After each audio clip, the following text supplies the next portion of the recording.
May airplane.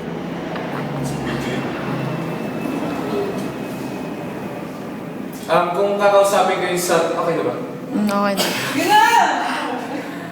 Kung kakausapin ko yung sarili ko dati, wala naman akong karapatan na i-question yung sarili ko kung bakit yung ganun yung buhay na pinili ko. Kasi naging masaya ako dun. Nasatisfy ako sa mga binibigay ng world sa akin dati na authority, ganyan, ng wealth. Kasi nga, may pinagkukuha na kami ng pera dati. Mabilis lang talaga yung pera pag illegal talaga yung binibenta mo. Parang hindi ko naman pwede questionin kasi kung questionin ko yung sarili ko dati, parang tinanong ko na rin si Lord kung bakit niya inalaw sa akin yung mga nangyari sa buhay ko.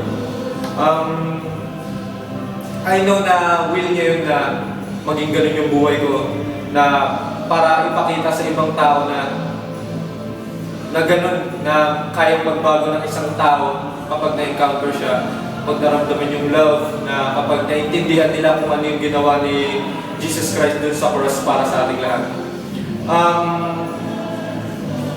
Siguro ayun yung pinaka-regrets ko nga na siguro kung maaga ko siya nakilala, hindi ko naturuan yung mga tao na magalit, hindi ko sila tunuruan gumante.